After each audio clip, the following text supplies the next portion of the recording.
আসসালামু আলাইকুম রহমতুল্লাহি ওবরকাতুহু। সম্মানিত দর্শক, তারেক রহমান সাহেবের সরকার মাত্র ৪ মাস হলো ক্ষমতায় এসেছেন। এরই মধ্যে একের পর এক দুর্ঘটনা ঘটে চলেছে। প্রকৃতি সরকারকে স্বস্তি দিচ্ছে না। ঝড়, বৃষ্টি, বন্যা, বাদল। এতে করে সরকারের যে অর্থনীতি, ইকোনমি, এটি মারাত্মকভাবে ধসে পড়ছে। এরপর মানুষ সৃষ্ট কিছু জটিলতা।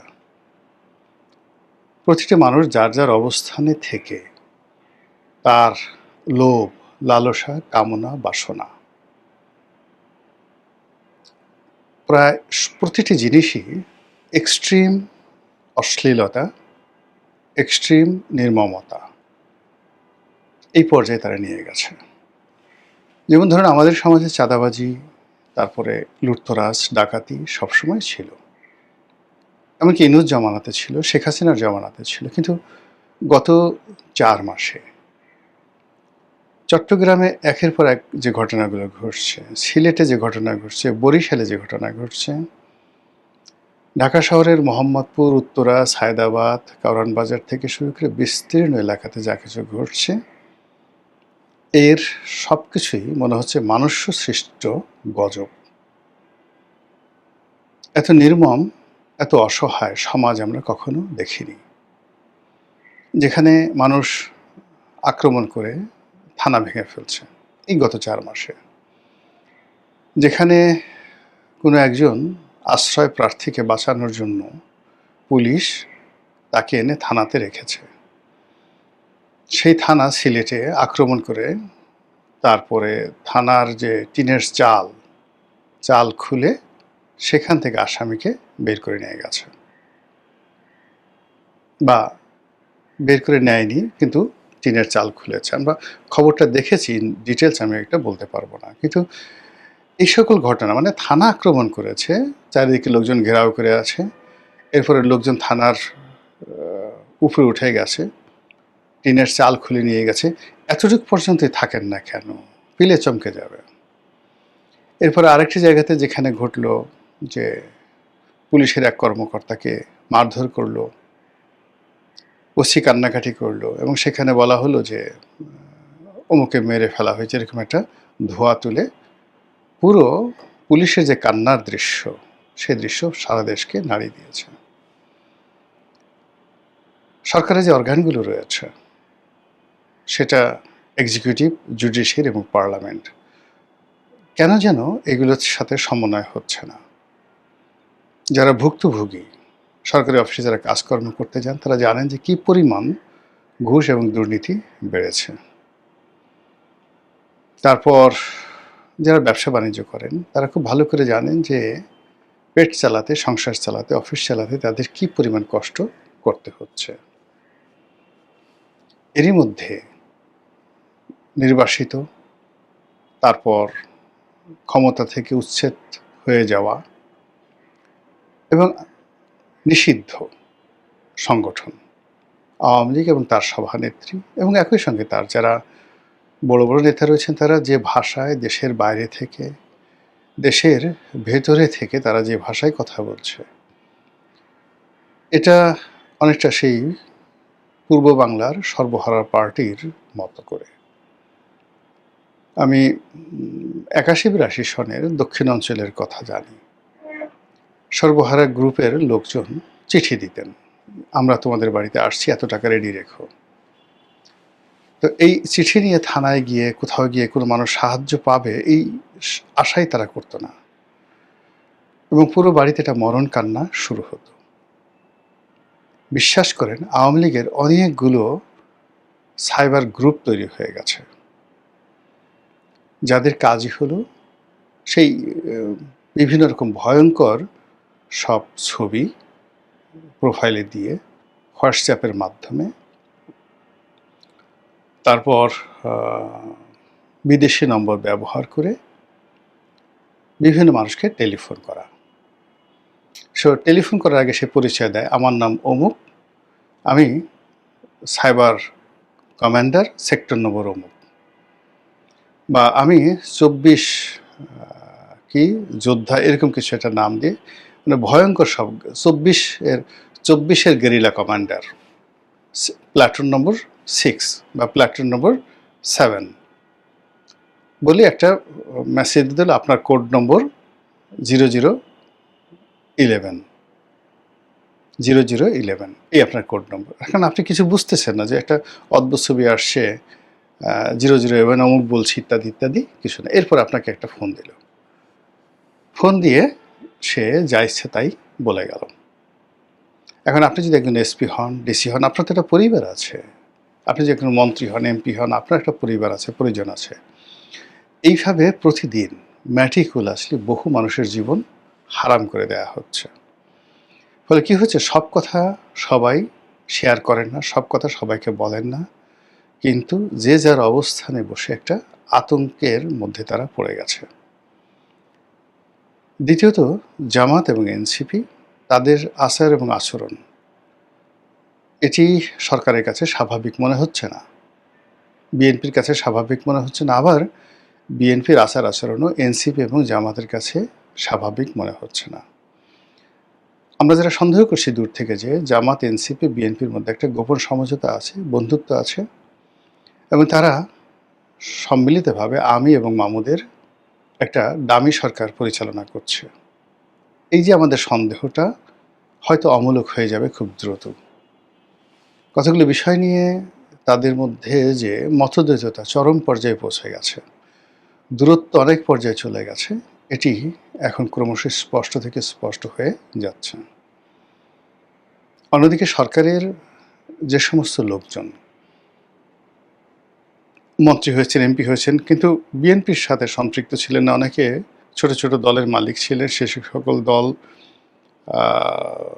বন্ধ করে অনেকে বিএনপিতে যোগদান করেছেন, তাদের কপালে এখনও পর্যন্ত শিকেটি জোটেনি। কেউ হয়তো এমপি হয়েছেন, কেউ হয়তো ছোটোখাটো মন্ত্রী হয়েছেন, কিন্তু ওই পর্যন্তই।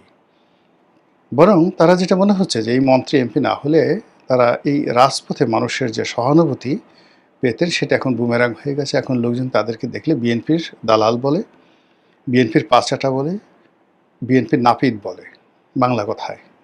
বারবার অফ বিএনপি, যে বিএনপির নাপিত আবার কি জানো তেন না, চুল কামায় না। বিএনপির কি কামাইলে মানুষ কি নাপিতে গালাগালি দিতে পারে, বাঙালি সেই অভ্যাসটা মানে বোঝার চেষ্টা করেন। এখন যেখানে একটা 9, 10 তারপরে ইন্টারমিডিয়েট পড়া ছেলে মেয়ে প্রকাশ্যে এসে কি গালাগাল দিচ্ছে, কাজী বিএনপির নাপিত বলতে কি বুঝায়, এইভাবে ইন্টারনেটে এসে বাইরে এসে অসংখ্য লোক নানা রকম গালাগালি দিয়ে এই যারা সরকারের সঙ্গে যুক্ত হয়েছে তাদেরকে মানসিকভাবে বিপর্যস্ত করে ফেলছে। ফলে সরকারের ভিতরে যে সকল বন্ধু সরকার যাদেরকে মনে করেছিল তাদের মধ্যে দূরত্ব তৈরি হয়েছে। অনেকেই সরকার থেকে পদত্যাগ করার, এমনকি আলাদাভাবে রুমিন ফারহানা হওয়ার তারা চেষ্টা করছেন, সাহস পাচ্ছেন না, বাট তারা চেষ্টা করছেন। অন্যদিকে প্রধানমন্ত্রীর পদে আছেন জনাব তারেক রহমান সাহেব, তিনি তার মতো একটা স্বাভাবিক জীবনযাপন করছেন, সারা বাংলাদেশ ঘোরার চেষ্টা করছেন তার বাবার মতো। তার বাবা হেলিকপ্টারে যেতেন, তিনি লাল বাসে করে যাচ্ছেন, সঙ্গে তার স্ত্রী মহোদয়া যাচ্ছেন। তারপর বাস থেকে নামা, প্লেন থেকে নামা, এরপর কোনো একটা অনুষ্ঠান করা, সেখানে তার সঙ্গে তার স্ত্রীর যে একটা রসায়ন, এটা আবহমান বাংলায় মানে অনেকটা শিরি ফরহাদ, লাইলি মজনু এরকম মহাকাব্যের মতো মনে হলেও যাদের চোখ জ্বলে, যাদের অন্তর জ্বলে, যারা সারা দিন বউয়ের সাথে ঝগড়াঝাটি করে, বউকে পাত্তা দেয় না, বউ আবার তাদেরকে পাত্তা দেয় না, নিজেরা ঘুষাঘুষি করে, বউ খামচি দিয়ে ধরে জামাই আবার বউয়ের চুল ধরে টানাটানি করে, এরকম লোক তো আমাদের দেশে অনেক আছে না, অনেকে আছে। তাদের যে কি হিংসে হচ্ছে বলার মতো না। যে এটা একটা কাজ হলো, প্রধানমন্ত্রী সব কী শুরু করেছে, এটা কি আমেরিকা নাকি এটা ইউরোপ? বাংলাদেশে কি আমাদের ইজ্জত নেই? আমরা এখানে মালহামা করতে পারি, আমরা এখানে অনেক কিছু করতে পারি, মোতা বিয়ে করতে পারি, আমরা বিভিন্ন জায়গাতে যেতে পারি, কিন্তু এইভাবে বিয়ে করা বউ নিয়ে মানুষের সামনে হাত ধরতে লজ্জা করে না প্রধানমন্ত্রীর? আমাদের মতো তারা এইভাবে যদি অবগুণ্ঠনধারী হতো, পর্দার আড়ালে সব কিছু করতো, সেটা যেভাবে করুক না কেন, আমরা তো সব কিছুই যে স্ত্রীর সাথে করি, নট লাইক দ্যাট। কিন্তু তিনি সেগুলো না করে এখন তিনি প্রকাশ্যে মানুষকে প্রেম শিখাচ্ছেন, ভালোবাসা শিখাচ্ছেন। এতে করে লক্ষ লক্ষ মানুষের অন্তর জ্বলে যাচ্ছে, তাদের ভীষণ রকম রাগ হচ্ছে। আর অধিকন্ত যাদের ধরেন ক্যাটকাটা বউ, চেহারা ভালো না, গায়ে মাংস নেই, গায়ের রং কালো, তারপরে খুবই খিটখিটে মেজাজের, কথায় কথায় মিনসে বলে গালি দেয়, বটি নিয়ে আগায় আসে। তো এই সমস্ত যারা স্বামী বুঝতে পারেন তাদের ভীষণ রকম মেজাজ গরম, অস্বাভাবিক তারা মানে আচরণ করছে এই সময়টিতে। এই ক্ষুদ্র একটা ঘটনা প্রধানমন্ত্রীর একান্ত ব্যক্তিগত জীবন। এমনকি তার যে কন্যা, এখন তার কন্যা ফুটবল খেলেন, তারপর ইংরেজিতে ভালো কথা বলেন, শি ইজ আ ব্যারিস্টার। আল্লাহ তাকে একজন কন্যা হিসেবে অসাধারণ সুন্দর অভিব্যক্তি, সুন্দর চেহারা, নম্র ভদ্র, কথাবার্তা শুনে মনে হয় না যে নেতিবাচক। বয়স ৩০ বছর হয়ে গেছে বা ৩২ বছর হয়ে গেছে, কিন্তু তার আচার আচরণ দেখে এটা দেবতুল্য মানে সরলতা তার মধ্যে রয়েছে। এটা দেখে যাদের রাগ হয়, চিন্তা করে যে আল্লাহ আমার মেয়েটা তো বদমাইশ, এই ২০ বছর বয়স হয়ে গেছে, ৪-৫টা প্রেম করেছে, ৩-৪ বার ঘর থেকে বের হয়ে গেছে, তারপরে হোটেলে গিয়ে রাত কাটায়, ইয়াবা খায়, ফেন্সিডিল খায়, গাঁজা খায়, ঘরে বয়ফ্রেন্ড এনে শুয়ে থাকে, কিছু কথা বললে এসে মানে সে বয়ফ্রেন্ড দিয়ে বাবাকে মাকে নির্যাতন করে। তো তারা যখন এরকম একজন জায়মা রহমানের মতো একজন নারীকে দেখেন, কন্যাকে দেখেন, রমণীকে দেখেন, তাদের বিশ্বাস করেন তারেক রহমানের উপর ভীষণ রাগ হয়, অসাধারণ তাদের রাগ হয়। তো এরকম কিছু বিষয়াদি তো রয়ে গেছে। তার সঙ্গে সঙ্গে তিনি এইভাবে চলেন, কারণ আমরা কোট টাই পরি, আমরা এইভাবে চালচলন করি, তারপর আমরা এমপি হলাম, মন্ত্রী হলাম, আমাদের কি ট্যাক্স ফ্রি গাড়ি আনতে ইচ্ছা করে না? উনি তো ভালো গাড়িতে চলছেন, বুলেট প্রুফ গাড়িতে চলছেন, প্রধানমন্ত্রী হিসেবে তার রাষ্ট্রীয় গাড়ি আছে, ব্যক্তিগত গাড়ি আছে। আমরা তো অনেকে সাধারণ পরিবার থেকে এমপি হয়েছি, একটা ট্যাক্স ফ্রি গাড়ি আনবো, ভো ভো করে চালাবো, আমাদের এই রিজিকে তিনি কেন হাত দিতে গেলেন? এরকম অনেকগুলো বিষয় নিয়ে দেখা গেল যে তার প্রতি, জনাব তারেক রহমান সাহেবের প্রতি অনেকের রাগ, ক্রোধ, ক্ষোভ চলতে পারে। আবার অনেকে প্রধানমন্ত্রী হতে চান, শেখ হাসিনা আবার ক্ষমতায় ফিরে যেতে চান, তারপরে জামাতের সভাপতি তিনি আমিরুল মুমিনিন হতে চান। এই জিনিসগুলো নিয়ে যে কন্ট্রাডিক্ট অ্যান্ড কনফ্লিক্ট, সেই কন্ট্রাডিক্ট অ্যান্ড কনফ্লিক্টের কিছু নমুনা আমরা রাজপথে দেখতে পাচ্ছি। যে শিশু বিদ্রোহ আমরা শেখ হাসিনার জামানায় দেখেছিলাম, 8-9 ছেলেরা স্কুল থেকে বের হয়ে সরকারকে অচল করে ফেলেছিল, এবং একবার প্রায় 200-250 লোক ছিল আওয়ামী লীগের অফিসে, ধানমন্ডি অফিসে। তো সেই 9-10 ছেলেরা খবর এলো যে তারা এবার আওয়ামী লীগ অফিসে আক্রমণ করবে। ওবায়দুল কাদের সাহেব সে অফিসে ছিল। তো ওখানে যারা উপস্থিত ছিলেন তাদের মধ্যে একজন আমাকে বললেন যে, ভাই বিশ্বাস করবেন না কি যে ভয় পেয়েছিলাম, শুধু এতটুকুই, ওই অফিসে কয়টা বাথরুম ছিল তা জানা নাই, প্রত্যেকটা মানুষ যদি আক্রমণ হয়ে যায় কোন জায়গাতে পালাবে সেই টেনশন, ওয়াল কীভাবে টপকাবে, 3 তলা থেকে কীভাবে নামবে। ছেলেরা সব ছিল ওই সীমান্ত স্কোয়ারের কাছাকাছি। তো কাজেই এই শিশু বিদ্রোহ বাংলাদেশে বহুবার হয়েছে, আর সেই বিদ্রোহ প্রতিবারই প্রলয়ঙ্কারী রূপে বড় হয়ে আরও ফিরেছে। তো কাজেই এখন ইন্টারমিডিয়েট যারা পরীক্ষা দিচ্ছে তাদের যে আন্দোলন, সেই আন্দোলনের মধ্যে ইতিমধ্যে বহু পক্ষ জড়িয়ে গেছে। সেই বহু পক্ষ জড়িয়ে গেছে, ফলে এটি আর নিছক ছেলে খেলা বা যাকে বলা হয় খেলাধুলার মধ্যে নেই। এর মাধ্যমে anything might happen at any time. সরকারের যারা কর্তা ব্যক্তি তারা তো অবশ্যই ভালো বুঝেন। আমরা আসলে সরকারের একটা ধারাবাহিকতা চাই। আমরা চাই যে একটা ইলেকশন হয়ে গেল, সরকার 5টি বছর ক্ষমতায় থাকুন, এবং প্রতিটি সরকারেরই কতগুলো সুন্দর পরিকল্পনা থাকে। তারেক রহমান সাহেবের সুন্দর পরিকল্পনা আছে, তিনি সেগুলো বাস্তবায়ন করুন, এরপরে নিয়মতান্ত্রিক পদ্ধতিতে সব কিছু হোক। কিন্তু এভাবে যদি ঘন ঘন সরকার পরিবর্তন হয়, ইউনূস সাহেবের যেভাবে তাড়াতাড়ি চলে গেলেন, আবার তারেক রহমান সাহেব যদি চলে যান, আমরা কিন্তু আসলে এই ভার আর বহন করতে পারবো না। এবং সেক্ষেত্রে যখন এরকম একটা পরিস্থিতি হয়, তখন যারা অর্গানাইজড থাকে, বাংলাদেশে এখন 3টি শক্তি অর্গানাইজড আছে। 1 নম্বর আছে সেনাবাহিনী, 2 নম্বরে আওয়ামী লীগ, 3 নম্বরে জামাত।